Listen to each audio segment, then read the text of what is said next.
With the WINN FM News, I am Kevin Brown. And I am Yolana Weeks. Our top stories. Prime Minister Drew, government continues to pursue CBI applicants that haven't paid legal amount to acquire citizenship. Curriculum Development Unit hosts series of two-day workshops for educators. The Nevis Reformation Party hosts a successful protest and rally in Charlestown. Guyana and Suriname forging closer ties. St. Lucia's Deputy Prime Minister addresses United Workers' Party's off-the-rails rhetoric. Internationally, United Nations inquiry finds Israel's war on Gaza to be genocide. Now, the details. Prime Minister of St. Kitts and Nevis, the Honourable Dr. Terence Drew, during the September 12, 2025 broadcast of the Roundtable addressed a question concerning a Galaxy project, where alleged payment issues within the CBI program exist. During the height of the underselling controversy within the CBI program, the Prime Minister indicated that authorities were reaching out to some of the applicants, some 100 at the time, to pay the required amount of money that was legal. While the Prime Minister did not share any statistics as to any outstanding payments related to the matter, he did share that the government is continuing to pursue the matter. Now, with respect to Galaxy, we continue to pursue anybody, not just Galaxy, anybody who would have not followed the law with respect to our citizenship by investment. So I just don't want to narrow it down to Galaxy. I want to say anybody at all. As you know, when I got in, I said the CBI would be the hardest thing that I would have to deal with. I think only after time when people see what was happening in the CBI space that people recognize what I meant when I said that.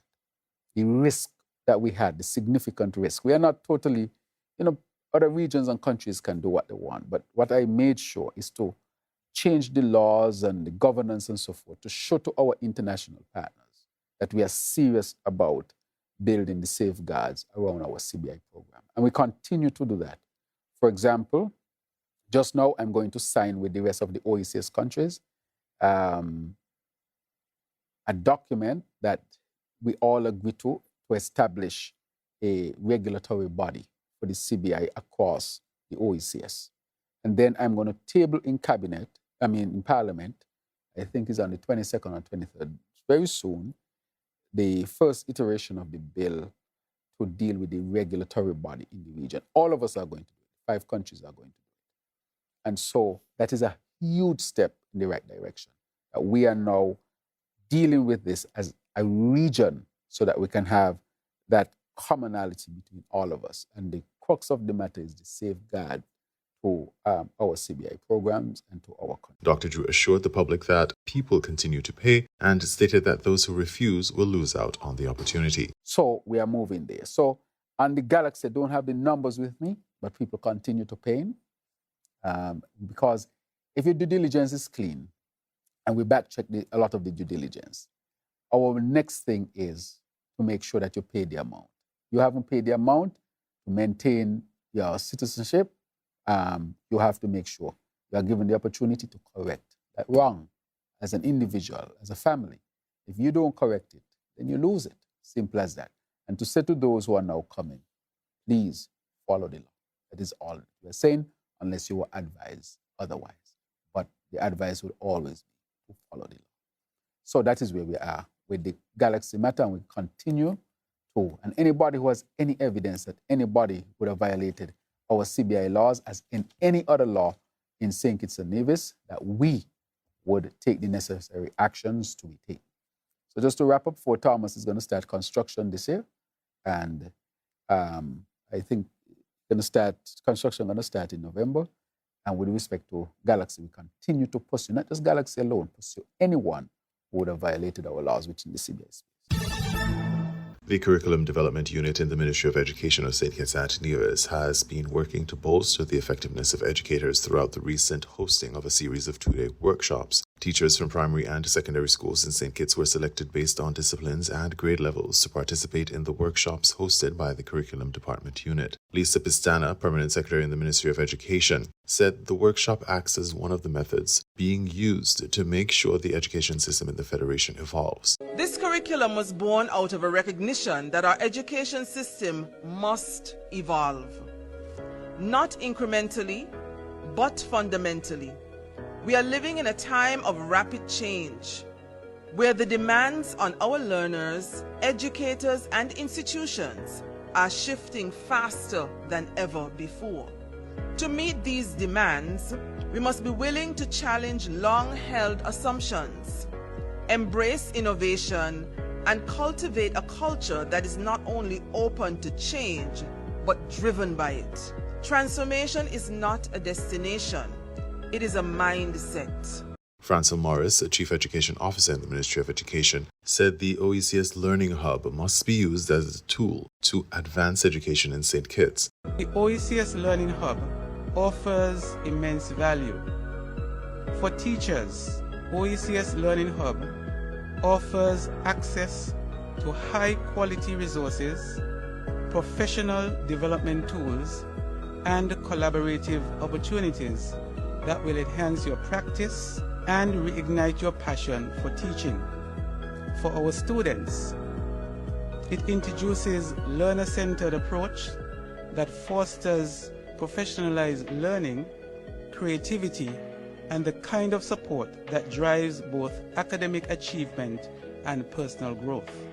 Together, we are building a future where every learner is seen, every learner is supported, every learner is inspired. As the OECS Learning Hub is not just a milestone, it is a movement to greater teaching delivery and improve student success. Ornella Halliday-Backus, Mathematics Curriculum Coordinator in the Curriculum Department Unit, spoke on refreshing primary school teachers on the objectives in preparing students for national assessments. CAL is a national assessment that is administered on grades 4 and 6 in the subject areas of language arts and mathematics. And so this morning our first session was just basically to refresh the teachers' memory of what is expected of them and what the CAL is about. We also had some new teachers to reorient on the whole process. Amanda Edmead, Director of the Curriculum Development Unit, said the unit is committed to the work of developing the standard of education through various initiatives. At the Curriculum Development Unit, we are committed to providing support to teachers, both in curriculum development, the guiding documents that go with them, and curriculum implementation. This is the culmination of all of the work that we have done throughout the year in assessment, in French pedagogy, and in the curriculum for the kindergarten to grade 2. Morelia Desol, ICT Curriculum Coordinator in the Curriculum Development Unit, narrowed in on school-based assessment in the ICT subject that needed focus. Our teachers came together today to review a common SBA question in IT. This session is meant to ensure that when our teachers enter the classrooms in September, that they do so with consistency and confidence in order to guide their students through the SBA process. Lucille Coillet, Director of the Alliance Française in St. Kitts, spoke of the language training that was necessary during the workshops. So the training is organized by the Ministry of Education and the Alliance Française of St. Kitts and Nevis. So the main objective of the training is to enhance motivation in learning modern languages, especially French. The course is designed to equip the teachers with theoretical frameworks and practical strategies that support a dynamic and student-centered teaching. So the key components of the trainings are the CEFR, the Common European Frameworks of Languages, of Reference for Languages. It's a very useful tool to structure learning objectives, to assess progress, and to prepare the students for the DELF, the internationally recognized French diploma made by the French Ministry of Education. We're also looking at the communicative and action-oriented approach that prioritizes meaningful interaction, real-life tasks, and also learner autonomy. And finally, the teachers are learning how to design activities that foster engagement and deepen language acquisition. The Nevis Reformation Party gathered scores of supporters in Charlestown on Friday afternoon, September 12, 2025, for a protest and rally against the government's plans to develop a special sustainability zone, SSZ, on the island. The demonstrators assembled at the DR Walwyn Plaza for a series of speeches from community leaders and activists. The event, described by organizers as peaceful, attracted individuals from various sectors of society who voiced concerns about the long-term impact of the SSC project. Dr. Kelvin Daly, a staunch NRP supporter and a community activist, immediately called for the resignation of Premier Mark Brantley and the Concerned Citizens Movement administration, accusing the party of betrayal. Mark Brantley and CCM need to resign today. Mark Brantley and CCM need to go home today. There is no ifs, no buts, no maybes. They have betrayed the people of Nevis. And they keep betraying the people of Nevis. In his typical quest to educate Nevisians on matters related to the southeast coast, Dr. Daly reminded Nevisians of a timeline of events, including plans to construct a road in the southeast, which have been referred to in the ongoing Special Sustainability Zone debate. He expressed that details about the South Coast development were a secret that was meant to be deliberately kept from the public. In 2023, he put $400,000 for consultancy to design the road. And then early in 2023, he said he changed his mind because some developers had their eye on the southeast. Let them do it because the government ain't got no money. Now you're collecting taxes from people who live in that area there for centuries and you ain't got no money. You ain't got no money to empower Nevisian landowners. And so you abandon them. You turn them loose like goat in a pasture. Turn them loose. Denying us the ability and the empowering ability to develop those lands we serve. Access. But he saw fit. He saw fit to allow some libertarians to come in the ear and whisper, give me the land. Let me do it. Forget about Nevis people. Give us the power. Let us do it. And he said, yes, go ahead. Go ahead. But the whole thing was a big secret. We were not to find out. And see, we were going along our merry way, not knowing that three gentlemen from the Libertarian Society were whispering in the Premier ear and whispering in the wife ear, give us the land. A prominent Rastafarian leader, Ras Iroy Pinney, passionately condemned the project, warning that it could lead to the exploitation of land and resources at the expense of future generations. Anything that interferes with my comfort in Nevis affects me, and I have a right to defend it. I have always stood up against, actually I have protested against every single government in St. Kitts Nevis for the rights of the people. And so today is no exception.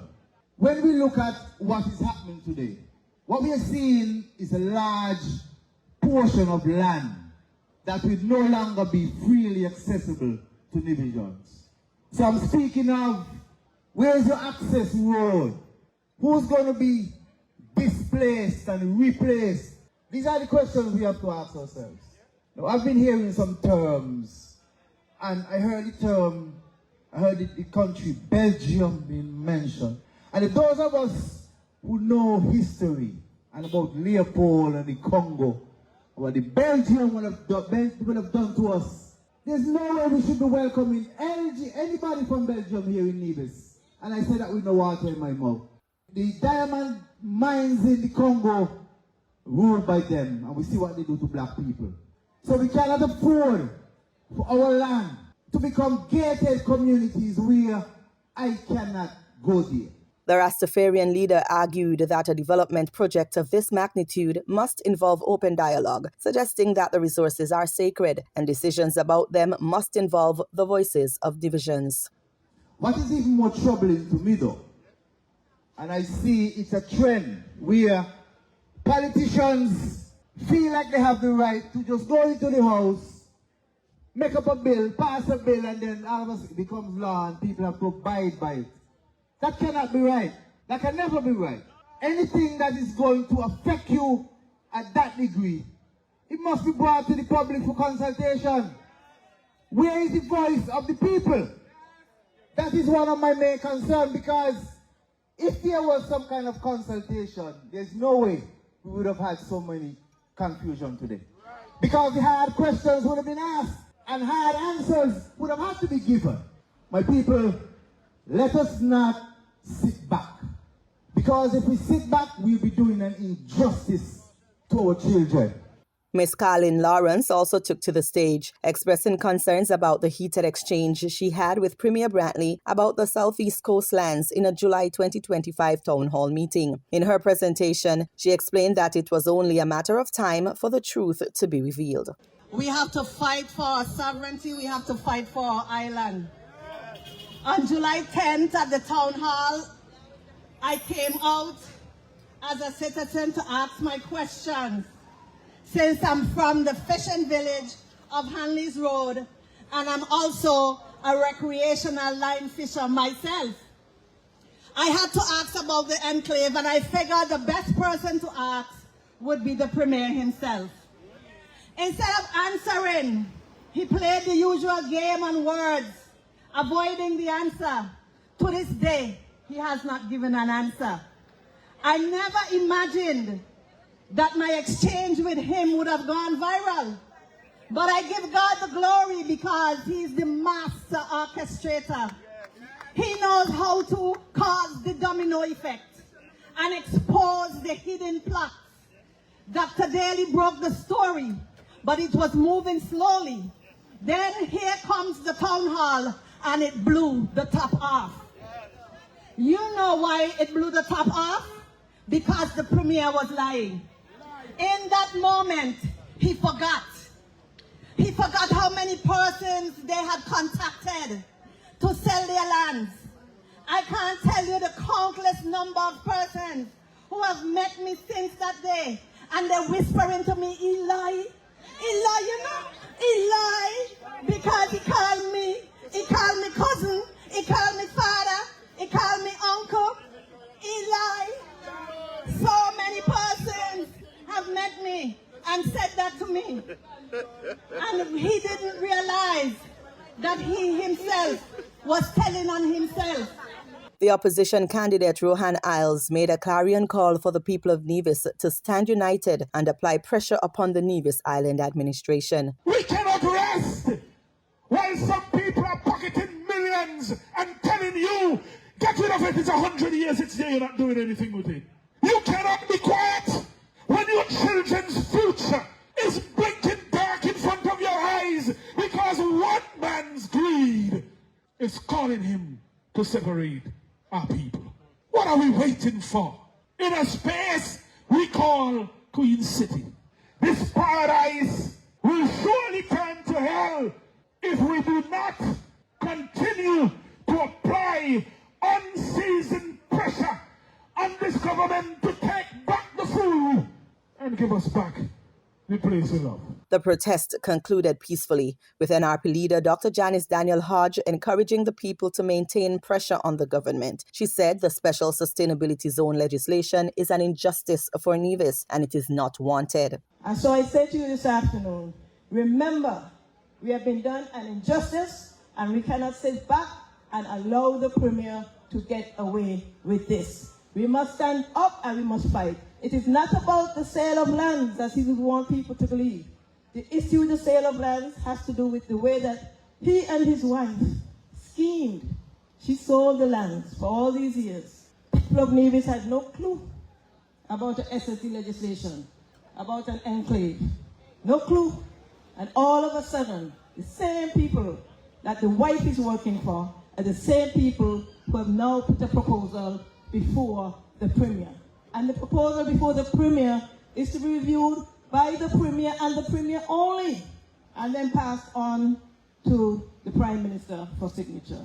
We do not want the SSD legislation in Nevis. We must fight against the SSD legislation and any development that comes under the SSD legislation. Several calls have been made for the Nevis Island administration to end the secrecy and lack of accountability, with some people arguing that without public involvement, the special sustainability zone risks becoming a divisive issue that undermines trust between citizens and the government.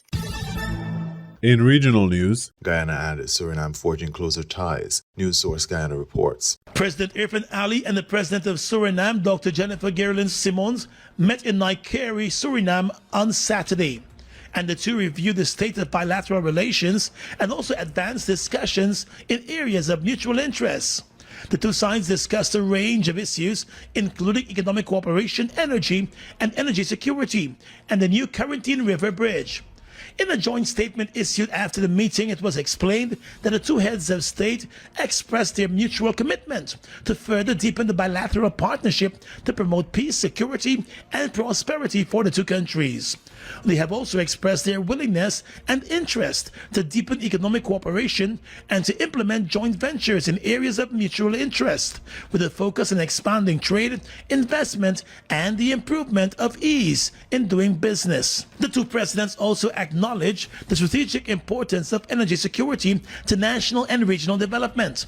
They agreed to strengthen cooperation in the oil and gas sector, as well as in renewable energy and electricity interconnection.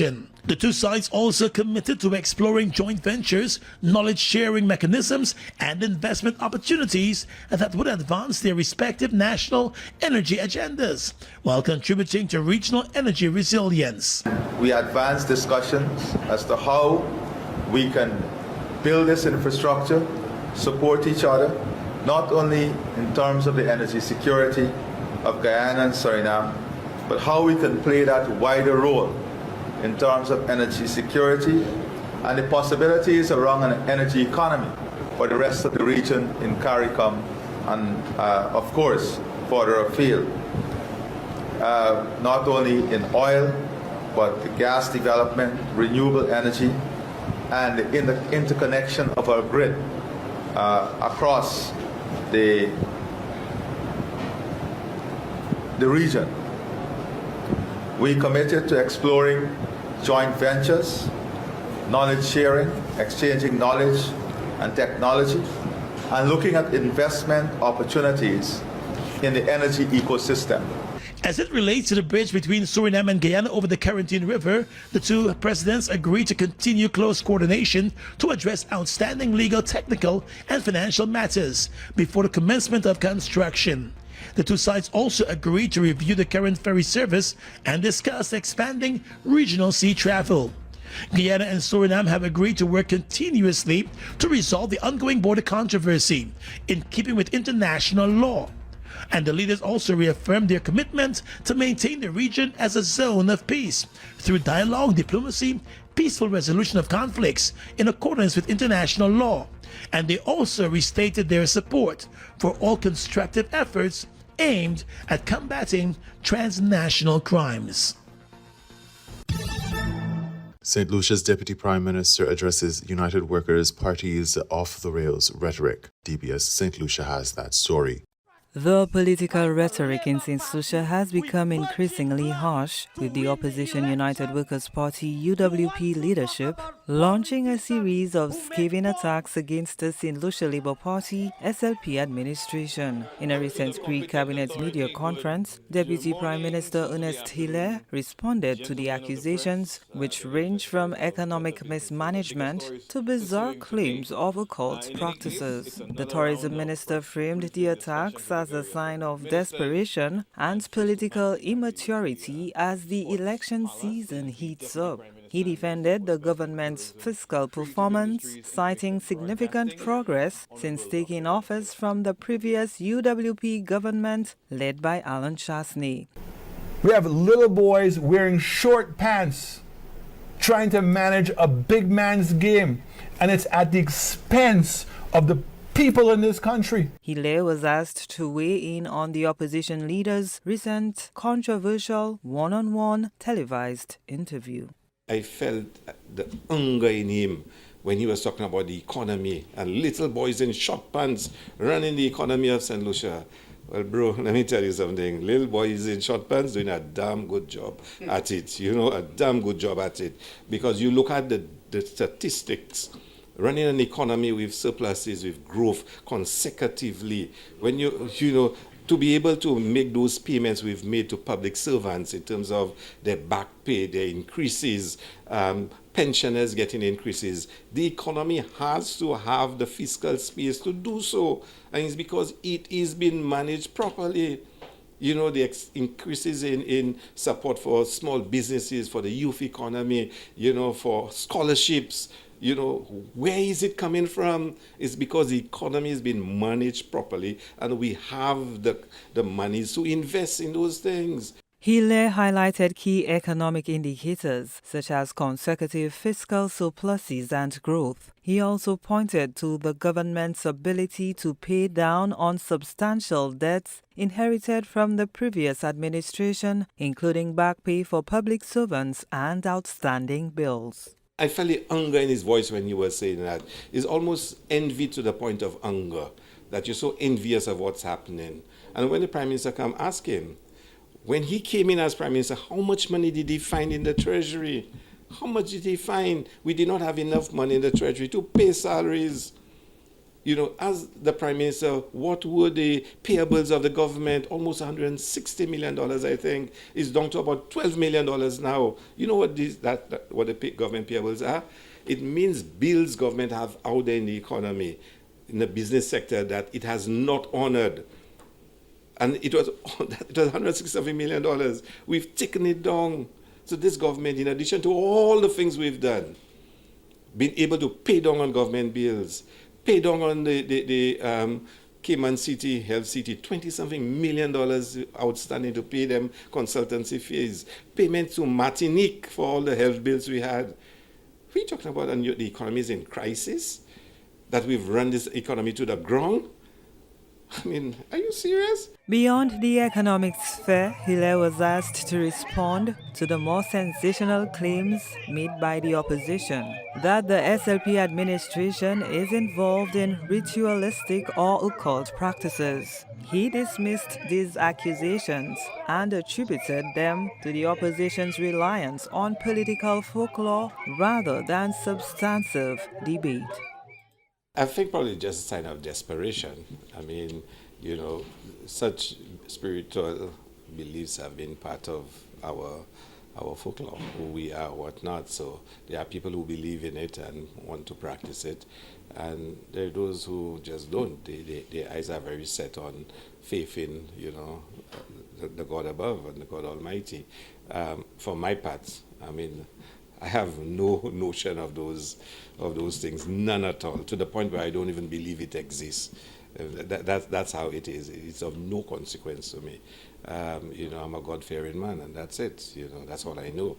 Like I said, you know, even in our folklore, when people speak about those things, I don't even have an understanding of it. I just don't believe. Dr. Hilaire emphasized the government's focus on tangible achievements and a positive vision for St. Lucia, contrasting this with the opposition's perceived negative campaign strategy. Gina Filippi, HDS News Force. Clean record when it comes to women. I don't have no children's numbers on my phone. We now bring you these international reports. The United Nations Commission of Inquiry has released a landmark report on Israel's actions in Gaza. It's found that Israel is committing 4 of 5 acts of genocide under the 1948 Convention, holding it responsible for carrying out genocide against Palestinians. The report states, since October 2023, Israeli forces have bombed civilians in homes and shelters and safe zones. More than half of those killed have been women, children, and the elderly. Palestinians suffered torture, sexual violence, forced displacement, and cultural destruction. Israel's imposed a siege on Gaza, cutting off food and water, power and medical aid, starving Palestinians, and ignoring orders of the International Court of Justice. Israel's deliberately inflicted conditions to destroy Palestinians in Gaza, including reproductive violence. Its attack on Gaza's largest IVF clinic has destroyed thousands of embryos, sperm and eggs, a measure to prevent births. These are the same 4 crimes that the International Court of Justice ordered Israel to, quote, take all measures to prevent in January 2024. Since that ruling, nearly 40,000 Palestinians have been killed. Navi Pillay is chair of the UN Independent International Commission of Inquiry on the occupied Palestinian territory. She's told Al Jazeera the details in the report prove a deliberate genocide is taking place. We've identified the President, the Prime Minister Netanyahu, and the former Minister of Defense, based on their statements and the orders that they've given. So we have identified individuals. We have not done an investigation of all the individuals involved. I think future work by the Commission will get down to that. We're not dropping anything. Because these 3 individuals were agents of the state, under the law, the state then is held responsible. So we say it's a state of Israel that has committed genocide. Well, President Donald Trump says the US has struck a second boat travelling from Venezuela. Trump said the strike targeted, quote, extraordinarily violent drug trafficking cartels. He said 3 people were killed in the attack and warned that those transporting drugs to the US are being hunted. The strike comes nearly 2 weeks after US forces blew up another boat off the coast of Venezuela, killing 11 people. Washington says those on board were members of a drug cartel, but hasn't provided evidence. At a press conference, President Trump was asked if he had proof that so-called narco-terrorists were on board. We have proof. All you have to do is look at the cargo that was it's spattered all over the ocean. Big bags of cocaine and fentanyl all over the place. And plus we have recorded evidence that they were leaving. We've recorded them. It's very careful because we know you people would be after us. We're very careful. Right, well, just hours before this latest strike, Venezuelan President Nicolas Maduro denounced what he described as criminal attacks on his country. This isn't tension, it's an aggression. It's judicial aggression when they criminalize us. It is political aggression with their daily threatening statements. It is both diplomatic and military aggression. Venezuela is empowered by international law to confront this aggression comprehensively. Well, Shahab Ratansi has more from Washington, D.C. The White House is yet to provide any evidence that the first Venezuelan boat struck by U.S. jets 2 weeks ago, resulting in the death of 11 people, had any connection to narco trafficking.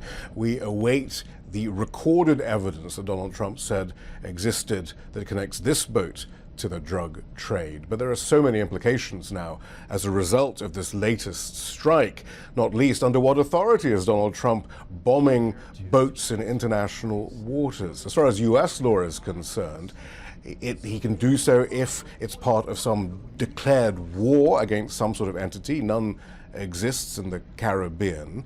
Or he has to say that there was an imminent threat posed by this boat to the United States. It's unclear what this tiny boat, what sort of threat that might be, especially since the U.S.'s own Drug Enforcement Administration statistics show that Venezuela has no role in the U.S.'s fentanyl problem and is a minor transshipment point for cocaine compared to the Pacific routes that the cartels used, all of which has raised more and more questions as to what exactly the U.S. is trying to prove in the Caribbean and why it has such a large military buildup underway in the region.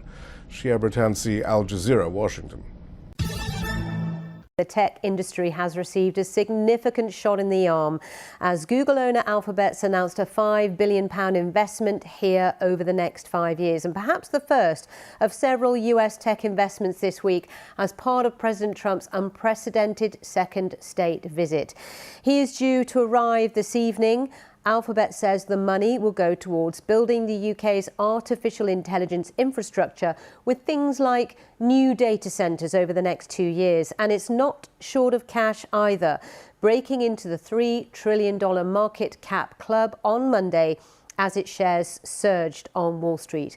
Google's president and chief investment officer Ruth Porat told BBC News in an exclusive interview that there were profound opportunities in the UK. She's been talking to our economics editor, Faisal Islam. Well, we think this is a pretty profound announcement. I'm very proud. I'm looking here over your shoulder at our new building here in King's Cross, and we're sitting in the home where the head of our Google DeepMind AI effort, Demis Hassabis, Nobel Prize winner, it's based here in the UK. And so we're doing a lot of innovation here, which is key, and excited about the potential in the UK. In addition, what we're doing here in the UK is a lot of pioneering work in research around science and advancing science. AI can be a partner to make each one of us more productive, and in the healthcare area, you can see it firsthand. There's a shortage of nurses in the UK. From the work that we've done, we see you can save ballpark 30% of their time that's devoted to administrative tasks. What if that's devoted to you as a patient, as opposed to some of the administrative work that an AI partner can do for you? And so it's better for the nurses, it's better for the patient. So in the entirety of the experience, AI can be a benefit. Isn't the fact that the big tech companies in America, including Google, have now rowed back on their commitments to green energy in line with the US government and just need the energy by whatever means? We want to continue to build out renewable energy as an invaluable source of energy across the UK. And one of the important things is that obviously wind doesn't blow every hour of the day, sun doesn't shine. So what do you do to capture the excess when you don't need it, store it, and then redeploy it when you do need it? And so that is one of the innovations that we're announcing today. Do you understand now that although the great upside of AI is clearly there and you're behind it, that there are people who worried about graduate jobs now, who see in things like the law, in accountancy, in creative industries as well, that entry-level jobs are beginning to be done by AIs, and CEOs are being asked, why are you employing humans to do this when you could get an AI to do this? It's something we spend a lot of time focused on. It would be naive to assume that there isn't downside that we need to collectively mitigate against. And you've talked about one. One is around energy. The other is around people and jobs and students and every element of what we do on teaching, learning, and helping people actually have a nourishing career. The important point that I think people should know, 60% of the jobs that exist today did not exist 80 years ago. There has constantly been this evolution and recreation of what are jobs. If companies just use AI to find efficiencies, and that's it, we're not going to see the upside to the UK economy or any economy. The question is then, what do you think is in the art of the possible? What do you do? What new industries are created? Because what we've seen throughout history is new industries are created, and it's that process that actually opens new doors. Well, I talked to Russ Shaw about that point. He's founder of Tech London Advocates and Global Tech Advocates. I asked him if he believed that last comment to be true, that this is a catalyst for more growth and investment. I totally agree with that comment, Sally. And if you just look at Google's track record from acquiring DeepMind over 10 years ago, we saw the catalyst then to turn the UK into an AI hub, a global AI hub. And you're now seeing that play out not only with Google's investment announcement, the Google Cloud division has already announced a $500 million deal to support the Ministry of Defense. And as you've mentioned, we're expecting more investment announcements this week, possibly from NVIDIA and OpenAI. So what we're seeing is that the world's third largest tech ecosystem in the world, more investment is piling in as a true vote of confidence in what the UK can deliver. And just for those who are unaware, DeepMind is London-based, run by the British Nobel Prize winner, Sir Demis Hassabis. So this was the company that got a huge investment from Alphabet. What about the argument that I have heard from some analysts, though, who say we're getting a bit bulldozed here by big tech in the US? They're kind of just arriving, offering huge sums of money because they have that money, and they're kind of just bulldozing the UK, and it kind of stifles our own innovation. Actually, on that point, I disagree with that last point. Again, let's come back to the DeepMind example. After Google acquired DeepMind over 10 years ago, we saw a plethora of AI startups and scale-ups emerge, first in London and then across the rest of the UK. So with this investment, this significant investment coming in, I think that's a boon for the startup and scale-up community across the UK, because they're seeing the money flow in. Google will want to leverage that startup and scale-up ecosystem to drive even more innovation. And one of the comments that Ruth Porat talked about was around life sciences. We know the UK is a world-leading innovator in health tech and life sciences. So Google's commitment to that through this investment, I think, is coming through.